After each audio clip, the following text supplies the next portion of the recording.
Hello అండి, welcome to my channel. ఈరోజు మన వీడియోలో మిల్లెట్స్లో ఒకటైన సాముల ఉప్మాని ఎలా చేసుకోవాలో ఈ వీడియోలో చూద్దాం. ఇది రోజు ఆహారంలో కనుక తీసుకున్నామంటే పిల్లలైనా పెద్దలైనా చాలా హెల్తీగా ఉంటారండి.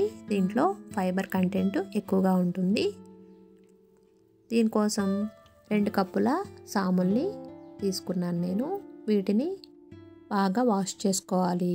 2-3 సార్లు ఇలా వాష్ చేసుకొని మళ్ళీ వాటర్ వేసుకొని 3 గంటలు నానబెట్టుకోవాలి. ఈ విధంగా నానబెట్టుకున్న తర్వాత కొద్దిగా నానిన తర్వాత వాటర్ సపరేట్ చేసుకొని ఇలా పక్కన పెట్టుకోవాలి. స్టవ్ వెలిగించి 1 టేబుల్ స్పూన్ నెయ్యి కానీ ఆయిల్ కానీ వేసుకోవాలి. నెయ్యి అయితే హెల్త్కి చాలా మంచిదండి.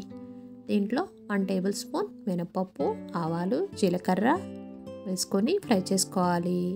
ఎండుమిర్చి, కట్ చేసుకున్న అల్లం ముక్కలు, కొంచెం కరివేపాకు, సన్నగా కట్ చేసుకున్న మిర్చి, ఆనియన్స్, క్యారెట్ వేసుకొని దోరగా ఫ్రై చేసుకోవాలి.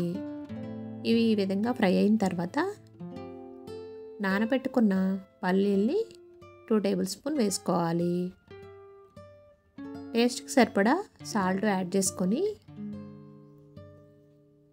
మరో 2 నిమిషాలు ఫ్రై చేసుకోవాలి. 1 కప్పు సాములకి 2 కప్పుల వాటర్ని యాడ్ చేసుకోవాలి. నేను 2 కప్పులు తీసుకున్నా కాబట్టి 4 కప్పుల వాటర్ని యాడ్ చేసుకున్నాను. ఇలా యాడ్ చేసుకొని ఒక 5 నిమిషాలు మూత పెట్టుకోవాలి.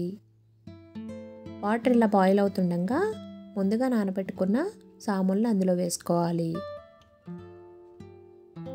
ఇలా వేసుకొని బాగా కలుపుకోవాలి. కలుపుకొని వాటర్ అనేది దగ్గరగా అవుతుండగా మీడియం ఫ్లేమ్లో పెట్టుకొని కొంచెం కొత్తిమీర యాడ్ చేసుకొని మరో 5 నిమిషాలు మూత పెట్టుకొని కుక్ చేసుకోవాలి.